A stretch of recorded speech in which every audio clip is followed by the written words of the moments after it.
Hi అండి అందరికీ. అందరు ఎలా ఉన్నారు? నేనైతే చాలా బాగున్నాను. మీరు ఎలా ఉన్నారో కమెంట్ చేయండి ఫ్రెండ్స్.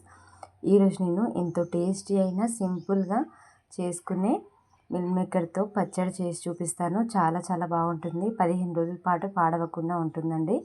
కొంచెం చిన్న టిప్స్ పాటిస్తే మనకి 15 రోజుల పాటు పాడవకుండా ఉంటుంది. చాలా సింపుల్గా ఎలా చేసుకోవాలో చూపిస్తాను, చూసేయండి. ముందుగా వాటర్ హీట్ చేసేసుకోవాలి. అందులోకి 200 గ్రాముల మిల్ మేకర్ తీసుకొని అందులోకి మునిగేంతవరకు ఉడికించుకోవాలి. ఇవి తొందరగానే ఉడికిపోతాయి. కొంచెం వాటర్ హీట్ అయిన తర్వాత ఒకసారి వేసుకొని స్టవ్ ఆఫ్ చేసేసుకుంటే సరిపోతుంది. ఆ హీట్కే ఉడికిపోతాయి. అవి నేను మరీ పెద్దవి కాకుండా చిన్నవి తీసుకున్నాను. మనకి తింటూ ఉంటే ముద్దకు తగులుతూ ఉంటే చాలా బాగుంటుంది. ఇలా అన్నిటినీ కలిపేసుకున్న తర్వాత స్టవ్ ఆఫ్ చేసేసుకొని ఒక ప్లేట్లోకి అయితే తీసేసుకోవాలి. అవి చల్లారేంత వరకు ఒక మసాలా ప్రిపేర్ చేసుకుందాం.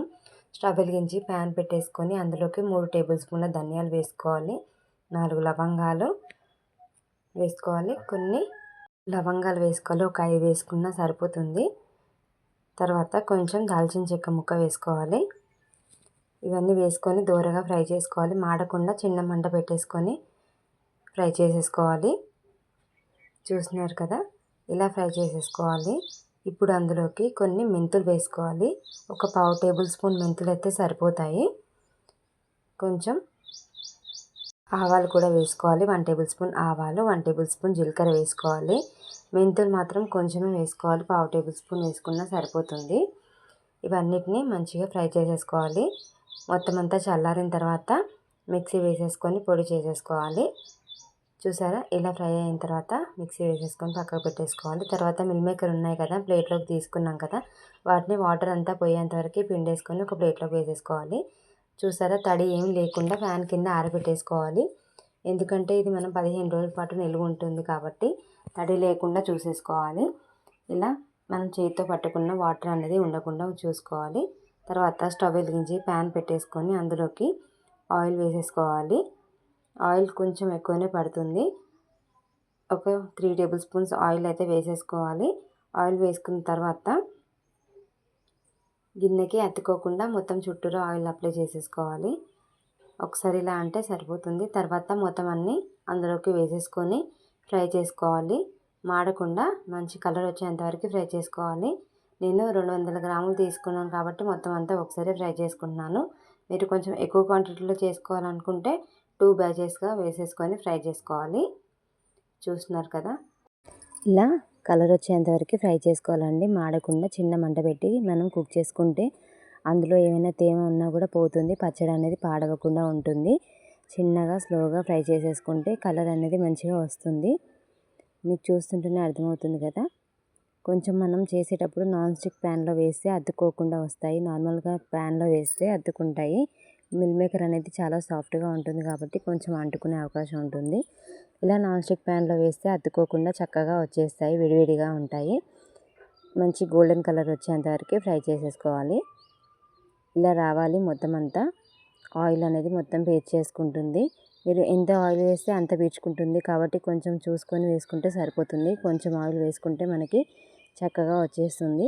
ఇలా అన్నింటినీ ఫ్రై అయిన తర్వాత ఒక ప్లేట్లోకి అయితే తీసేసుకోవాలి. మళ్ళీ కొంచెం పోపు పెట్టుకోవడానికి అందులోకి మళ్ళీ ఒక 2 టేబుల్ స్పూన్ల ఆయిల్ అయితే వేసేసుకోవాలి.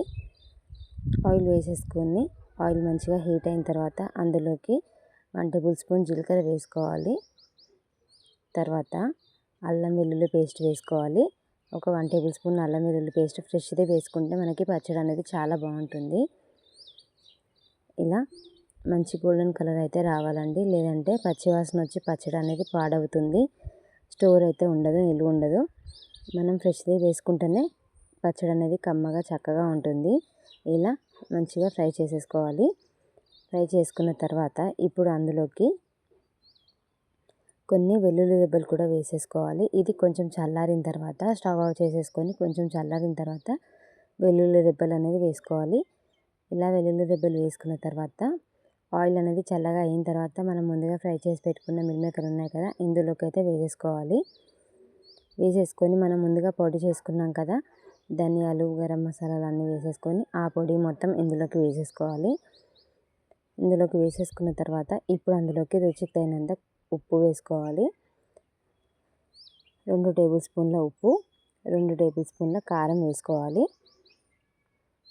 ఒకసారి టేస్ట్ చెక్ చేసుకొని మళ్ళీ వేసేసుకోవచ్చు. కానీ ఒక్కసారి ముందుగా ఎక్కువ వేసుకుంటే కారం ఎక్కువ అవుతుంది, ఉప్పు ఎక్కువ అవుతుంది. కాబట్టి మనకి 2 టేబుల్ స్పూన్ల ఉప్పు, 2 టేబుల్ స్పూన్ల కారం అయితే పర్ఫెక్ట్గా సరిపోతుంది. ఇలా మొత్తం వేసేసుకొని కలిపేసుకోవాలి. మీకు ఆయిల్ అనేది సరిపోకపోతే కొంచెం ఆయిల్ హీట్ చేసేసుకొని వేసేసుకోవచ్చు. అది పచ్చడి నిలువ ఉండాలనుకుంటే మాత్రమే ఆయిల్ వేసేసుకోవచ్చు, లేదంటే ఈ ఆయిల్ అనేది పర్ఫెక్ట్గా సరిపోతుంది. 5 టేబుల్ స్పూన్ల ఆయిల్ అయితే పట్టిందండి దీంట్లోకి 200 గ్రాముల మిల్ మేకర్ పచ్చడికి. తర్వాత ఒక నిమ్మకాయ, పెద్ద నిమ్మకాయని ఇలా గింజలు తీసేసుకొని నిమ్మకాయ రసం అయితే వేసేసుకోవాలి. చక్కగా ఉంటుంది, చాలా టేస్టీగా ఉంటుంది.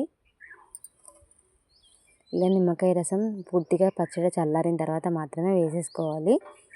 అంతేనండి, పచ్చడి అయితే రెడీ అయిపోయింది. ఇలా మొత్తం అంతా చల్లగా అయిపోయిన తర్వాత డబ్బాలోకి పెట్టేసుకొని మనం ఫ్రిడ్జ్లో అయినా స్టోర్ చేసేసుకోవచ్చు, బయట అయినా స్టోర్ చేసేసుకోవచ్చు. బయట అయితే 1 వీక్ ఉంటుంది, ఫ్రిడ్జ్లో అయితే 15 రోజులు పాడవకుండా ఉంటుందండి. మటన్, చికెన్ కంటే చాలా బాగుంటుంది. బుక్కకి తగులుతూ ఉంటే మనకి టేస్ట్ చాలా చాలా బాగుంటుంది. చూస్తున్నారు కదా, మనకి ఇలా చిన్నవి తీసుకుంటే మనకి తినడానికి కూడా బాగుంటాయి. పెద్దవి కాకుండా ఇలా చిన్నవి పచ్చడికి యూస్ చేసుకుంటే బాగుంటుందండి. వేడి వేడి అన్నంలో ఈ పచ్చడి వేసుకొని తింటే అద్భుతంగా ఉంటుంది. అచ్చం చికెన్ పచ్చడితో తిన్నట్టుగా ఉంటుందండి. తప్పకుండా ట్రై చేయండి. చాలా సింపుల్గా ఉండే రెసిపీ, అచ్చం చికెన్ లాగా ఉంటుంది. తప్పకుండా ట్రై చేసి ఎలా వచ్చింది చెప్పండి friends. Thanks for watching. Bye bye.